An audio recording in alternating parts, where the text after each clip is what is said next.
Hello everyone, मैं सुनील कुमार आप सभी का स्वागत करता हूं आपका अपना YouTube channel study right with Sunil में। और मैं आज भारतीय भूगोल जो प्रारंभ किया हूं, भारत की आकार एवं स्थिति, इसकी पहले अध्याय का पार्ट 3 में आज की क्लास में पढ़ाने जा रहा हूं। आज के क्लास में भारत की आकार एवं स्थिति जो चैप्टर है, भारतीय भूगोल का पहला अध्याय, उसका पार्ट 3 यानी कि भाग 3 आज हम इस पर चर्चा करेंगे। और इस टॉपिक में, इस वीडियो में हम भारत एवं उसके पड़ोसी देशों की सीमा रेखा के बारे में चर्चा करेंगे। ठीक है ना, कि भारत के साथ जो पड़ोसी देश हैं उनके बीच की सीमा रेखा को क्या क्या बोलते हैं, कैसे उसका गठन हुआ था, कब कब गठन हुआ था, इसके बारे में आज हम चर्चा करेंगे। तो सबसे पहले हम बात करते हैं मैकमोहन रेखा की। यह जो मैकमोहन रेखा है, भारत और किन देशों के बीच की सीमा रेखा है? मैकमोहन रेखा भारत और चीन के बीच की सीमा रेखा है। कौन कौन सी? भारत और चीन। भारत और चीन के बीच की सीमा रेखा को मैकमोहन रेखा कहते हैं, जिसका स्थापना 1914 ईस्वी में कब हुआ था? तो 1914 ईस्वी में शिमला में निर्धारित किया गया था। यानी कि मैकमोहन रेखा जो भारत और चीन के बीच की सीमा रेखा है, उसका निर्धारण 1914 में शिमला में किया गया था। कहां पर किया गया था? तो शिमला में। इससे कितने प्रकार से प्रश्न बन सकते हैं, आइए उस पर चर्चा करते चलते हैं। मैकमोहन रेखा किन दो देशों के बीच की रेखा है? मैकमोहन रेखा, उसका आंसर होगा भारत और चीन के बीच की सीमा रेखा है। ठीक है, मैकमोहन रेखा का निर्धारण कब किया गया था? तो इसका निर्धारण 1914 ईस्वी में किया गया था। मैकमोहन रेखा का निर्धारण कहां पर हुआ था? तो शिमला में निर्धारित किया गया था। समझ गया? तो इस प्रकार से इससे संबंधित जितने भी प्रश्न रहेंगे, आप उसको हर तरह से, मैं जैसे जैसे बोलते जा रहा हूं, आप उस तरह से प्रश्न को एराइज कर सकते हैं और उसको नोट कर सकते हैं। ठीक है ना? तो भारत और चीन के बीच की सीमा रेखा को मैकमोहन रेखा कहा जाता है। ठीक है, चलिए नेक्स्ट चलते हैं। नेक्स्ट है डुरंड रेखा। ठीक है, यह डुरंड रेखा किन दो देशों के बीच में निर्धारित किया गया है? यह डुरंड रेखा जो है किन दो देशों के बीच की सीमा रेखा है? तो यह भारत और अफगानिस्तान, भारत और अफगानिस्तान। ठीक है, कौन कौन से? भारत और अफगानिस्तान के बीच में।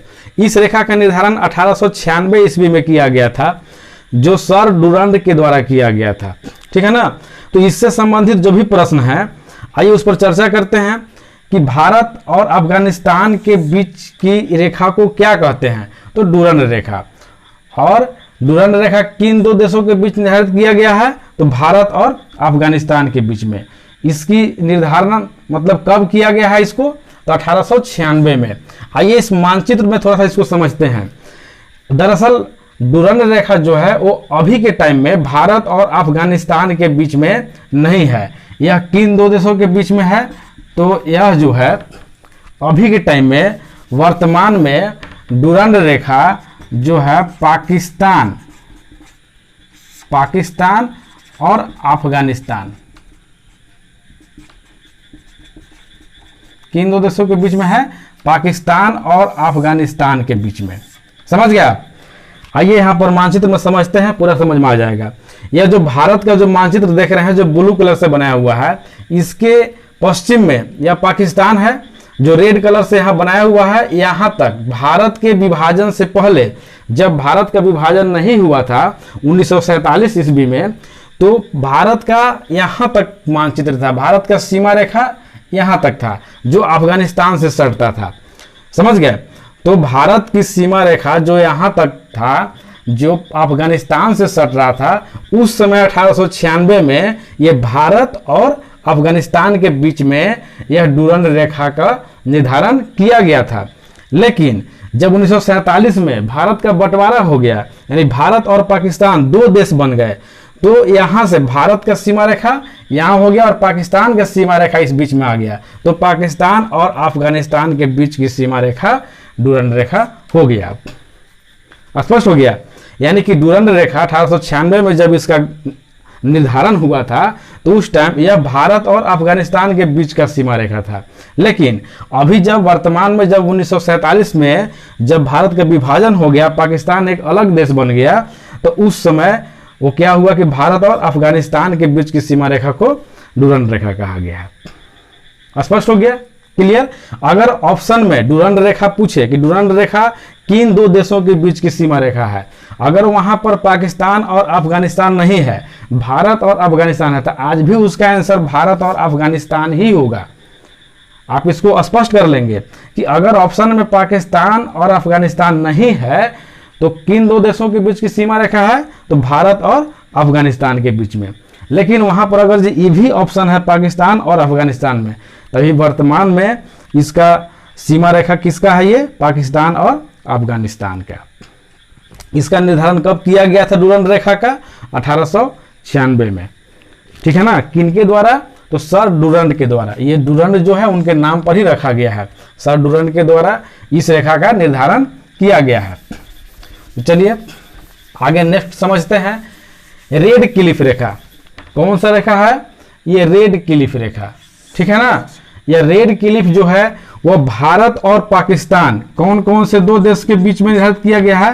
भारत और पाकिस्तान। ठीक है? यानी कि रेड क्लिफ जो रेखा है वो भारत और पाकिस्तान के बीच निर्धारित किया गया था सर रेड क्लिफ के द्वारा ही। किनके द्वारा? यह जो रेड क्लिफ जो नाम है इन्हीं के द्वारा 15 अगस्त 1947 को एक रेखा निर्धारित किया गया था जिसे रेड क्लिफ रेखा कहा जाता है। तो रेड क्लिफ रेखा का निर्धारण कब किया गया था? 15 अगस्त 1947 को। किनके द्वारा किया गया? तो रेड क्लिफ के द्वारा ही किया गया। उन्हीं के नाम पर इस रेखा का नाम रेड क्लिफ रेखा रखा गया है। ठीक है ना? किन दो देशों के बीच की सीमा रेखा को रेड क्लिफ रेखा कहते हैं? तो भारत और पाकिस्तान के बीच। किन दो देशों के बीच? भारत और पाकिस्तान के बीच की सीमा रेखा को रेड क्लिफ रेखा कहते हैं। बहुत तरह से एग्जाम में प्रश्न इससे घुमा घुमा करके आ जाते हैं, इसलिए आप इसको ऐसे ढंग से पढ़ लें कि इसको किसी भी तरह से घुमाए तो आपको हमेशा दिमाग में याद रहे। ठीक है? चलिए नेक्स्ट देखते हैं। अगला है पाक जल संधि एवं मन्नार की खाड़ी। पाक जल संधि एवं मन्नार की खाड़ी, इसका नाम से लग रहा है कि पाक जल संधि किन दो देशों के बीच में सीमा बनाता है। पाक जल संधि जो है वो किन दो देशों के बीच में सीमा बनाता है या किन दो देशों को आपस में जोड़ता है। इसके नाम से लग रहा है कि यार इसका संबंध पाकिस्तान से होगा, पाक से, लेकिन इसका संबंध पाकिस्तान से नहीं है बल्कि भारत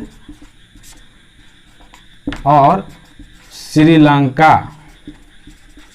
भारत और श्रीलंका, यानी भारत और श्रीलंका के बीच को जोड़ने वाले संधि को पाक जल संधि एवं मन्नार की खाड़ी बोलते हैं। भारत और श्रीलंका किनके माध्यम से जुड़ा हुआ है? तो पाक जल संधि एवं मन्नार की खाड़ी से जुड़ा हुआ है।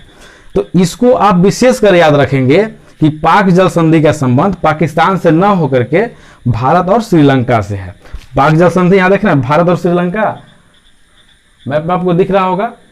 यहाँ भारत और श्रीलंका इनके बीच का जो है जो समुद्री एरिया है उसको पाक जल संधि कहा जाता है। समझ गया? तो पाक जल संधि का संबंध या मन्नार की खाड़ी का संबंध किन दो देशों के बीच से है? तो भारत और श्रीलंका के बीच से। तो इस प्रकार से कुल 4 प्रकार के जो सीमा रेखा हैं यह भारत के पड़ोसी देशों के साथ मिलते हैं और किन किन देशों के साथ मिलते हैं इस पर हमने अभी चर्चा किया। ठीक है ना? तो मैं उम्मीद करता हूं कि आपको यह समझ में आ गया होगा और मैं इसी में आगे कुछ और महत्वपूर्ण टॉपिक है जिस पर हम चर्चा करेंगे, तो इसको आप नोट कर लेंगे और जो भी हम अभी बताए उसको आप वीडियो को पॉज करके या बैक करके भी आप देख सकते हैं। चलिए आगे नेक्स्ट। और अगर हमारा वीडियो ये पसंद आ रहा होगा तो मैं ये चाहूँगा, आपसे उम्मीद रखता हूँ कि आप हमारे वीडियो को लाइक भी करें और अपने दोस्तों के साथ शेयर भी करें और मेरे चैनल को जरूर सब्सक्राइब करें। ठीक है ना? ताकि और बेल आइकन को भी दबा लें ताकि जब भी मैं वीडियो अपलोड करूं तो उसका नोटिफिकेशन सबसे पहले आप तक मिल जाए। और लाइक करने से एक फ़ायदा होता है कि मुझे मोटिवेशन मिलेगा। ठीक है ना? तो चलिए, और भारत की आकार स्थिति से संबंधित ही एक टॉपिक है कि प्रश्न ये बार बार आता है, 3-3 देशों के साथ सीमा बनाने वाले राज्य। ठीक है, 3-3 देशों के साथ सीमा बनाने वाले राज्य या केंद्र शासित प्रदेश। ठीक है ना। तो इस टॉपिक का मतलब ये हुआ कि ऐसे प्रश्न आता है कि भारत में ऐसे कितने राज्य हैं, भारत में ऐसे कितने राज्य हैं जो 3 देशों के साथ सीमा बनाते हैं, या कितने केंद्र शासित प्रदेश हैं जो 3 देशों के साथ सीमा बनाते हैं। आइए इस पर हम चर्चा करते हैं। तो पहले जब जम्मू कश्मीर पूर्ण राज्य था, यहां समझिए, जब यह जम्मू कश्मीर पूर्ण राज्य था, यह भारत का नया मानचित्र मैं दिखाया हूं। जब जम्मू कश्मीर भारत का पूर्ण राज्य था, इसको 2 भाग में विभाजित नहीं किया गया था, तो उस टाइम इस जम्मू कश्मीर को लेकर के कुल 3 राज्य थे। ठीक है ना। कौन कौन? पहला जम्मू एंड कश्मीर, और दूसरा सिक्किम, और तीसरा वेस्ट बंगाल। ये 3 राज्य थे जो 3-3 देश के साथ सीमा बनाते थे। ठीक है, लेकिन अभी थोड़ा सा इसमें बदलाव हो गया है, जिसको आप नोट करके समझेंगे। ठीक है ना, इसको मार्क करके समझेंगे कि क्या इसमें बदलाव आया है। तो सिक्किम, इसको अभी छोड़ देते हैं। सिक्किम के साथ कौन कौन से 3 देश का सीमा बनता है? सिक्किम कहाँ है? यहां देखिए, यह जो ऊपर की तरफ ऐसा निकला हुआ भाग है ना, ब्लू कलर में जो दिख रहा है, दिख रहा है, यह जो ऊपर की तरफ जो निकला हुआ है ब्लू कलर से, इसको सिक्किम बोलते हैं। इस सिक्किम का संबंध किन 3 देशों के साथ है? देखिए, एक यहाँ नेपाल, यहाँ इसके ऊपर चीन, और यहाँ भूटान। तो सिक्किम का संबंध जो है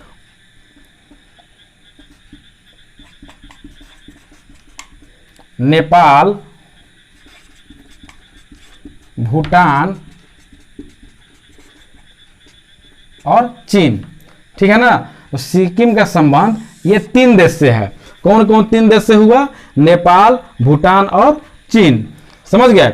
उसी प्रकार से वेस्ट बंगाल, वेस्ट बंगाल कहाँ है?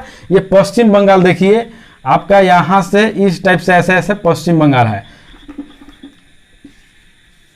ये पश्चिम बंगाल है। तो पश्चिम बंगाल का संबंध, ठीक है ना, इसको मान लीजिए कि पश्चिम बंगाल यहां पर है, इसका संबंध जो है कितने देश के साथ सीमा बनाता है? तो 3 देश के साथ। कौन कौन से 3 देश इसके साथ में है? तो पश्चिम बंगाल का सीमा जो है वह नेपाल के साथ भी बनता है, भूटान के साथ भी बनता है, और बांग्लादेश के साथ बनता है। यानी कि इसमें भी वही नेपाल के साथ बनता है, और भूटान के साथ बनता है, और बांग्लादेश के साथ बनता है। समझ गए। ये 2 तो पहले से हैं, यानी कि सिक्किम और वेस्ट बंगाल में कोई परिवर्तन नहीं हुआ है। लेकिन जो जम्मू कश्मीर का संबंध जो है किन किन राज्यों से था? जब यह पूर्ण राज्य का दर्जा था, जब इसको 2 भाग में नहीं बांटा गया था, तो यह पाकिस्तान, यहां देखिए, पाकिस्तान, अफगानिस्तान और चीन। ठीक है ना। यह पाकिस्तान, अफगानिस्तान और चीन, यानी कि पाकिस्तान,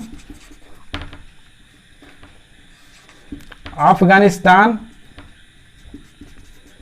और चीन, इसका 3 देश के साथ था। ठीक है ना। जब जम्मू कश्मीर पूर्ण राज्य था, यहां से इसको बढ़िया से समझ लीजिए ताकि कंफ्यूजन दूर हो जाए। जब जम्मू कश्मीर पूर्ण राज्य था तो इसका संबंध पाकिस्तान, अफगानिस्तान और चाइना से था। लेकिन अभी क्या हुआ कि जब जम्मू कश्मीर को 2 भाग में बांट दिया गया, कौन कौन से 2 भाग में बांट दिया इसको? तो इसको बांटा गया जम्मू कश्मीर एंड लद्दाख, जम्मू कश्मीर एंड लद्दाख। ठीक है ना। तो जम्मू कश्मीर को जब 2 भाग में बांटा गया, जम्मू कश्मीर और लद्दाख, जो केंद्र शासित प्रदेश जब बना, तो अब जम्मू कश्मीर का संबंध 3 देश के साथ नहीं है। अब किसका संबंध हो गया?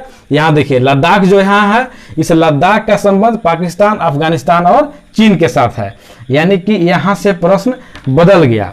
अब जो प्रश्न शायद एग्जाम में आया वो पुराने पैटर्न से न देकर नए पैटर्न से पूछ सकता है आपसे कि वैसे कौन से केंद्र शासित प्रदेश हैं जिनका सीमा 3 देशों के साथ मिलता है।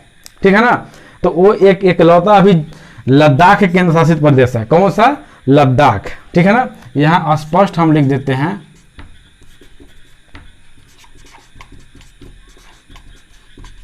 लद्दाख। ये क्या है? Union territory. लद्दाख एक ऐसा केंद्र शासित प्रदेश है जिसका सीमा 3 देशों के साथ मिलता है, और 2 ऐसे राज्य हैं जिनका सीमा 3 देशों के साथ मिलता है।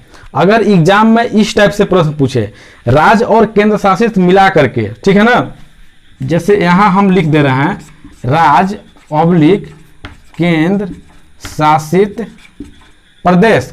अगर इस टाइप से प्रश्न पूछे कि भारत में कितने राज्य और केंद्र शासित प्रदेश हैं, एक ही साथ ऑब्लिक देकर के पूछे जो 3-3 देशों के साथ सीमा बनाते हैं, तो कुल तीन ऐसे राज्य और केंद्र शासित प्रदेश हैं, 3 ऐसे केंद्र शासित प्रदेश और राज्य हैं जो 3-3 देशों के साथ सीमा बनाते हैं, ठीक है।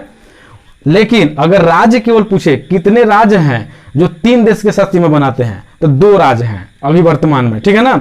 2 राज्य हैं, कौन कौन? एक सिक्किम और एक वेस्ट बंगाल, जो 3 देश के साथ सीमा बना रहा है, और एक केंद्र शासित प्रदेश लद्दाख है जो 3 देश के साथ सीमा निर्धारण कर रहा है, ठीक है ना। तो इस प्रकार से आप इस टॉपिक में इसको निश्चित याद रखेंगे, भारत एवं उसके पड़ोसी देशों की सीमा रेखा और कुल 3 ऐसे राज्य एवं केंद्र शासित प्रदेश हैं जो 3-3 देशों के साथ सीमा बनाते हैं। इसका कॉम्बिनेशन थोड़ा बनता है, इसलिए इससे प्रश्न बहुत सारे आते हैं। हमेशा एग्जाम में कभी न कभी प्रश्न आता है ये किन राज्यों के साथ है। अब ऐसे प्रश्न बना देता है कि सिक्किम किन 3 देशों के साथ सीमा साझा करता है, या सिक्किम के साथ कौन सा 3 देशों के साथ सीमा सटा हुआ है। तो आप उसको ऑप्शन में चुनेंगे, कोई 3 देश का ऑप्शन दे देगा जो नेपाल, भूटान और चाइना एक साथ रहेगा, और एक कुछ अलग डिफरेंट दे देगा, ठीक है ना। तो इस प्रकार से आप प्रश्न का उत्तर को चयन करेंगे। आप इस मानचित्र के माध्यम से समझेंगे, आपको हमेशा से याद रहेगा। तो चलिए आज इस टॉपिक को मैं यही समाप्त करता हूं, और इसके आगे बहुत ही रोचक तथ्य आपको मिलेगा जिसको मैं नेक्स्ट वीडियो में मैं समझाने का पूरा प्रयास करूंगा। तो आज इस टॉपिक को मैं यही समाप्त करता हूं, और एक बार फिर से मैं कोशिश करूंगा और आपसे चाहूंगा कि आप हमारे चैनल को सब्सक्राइब जरूर करें और लाइक और दोस्तों को भी शेयर करें, ताकि कोई कभी भी पढ़ाई से वंचित ना हो और उसके पास अच्छा फैक्ट मिलते रहे। Thank you.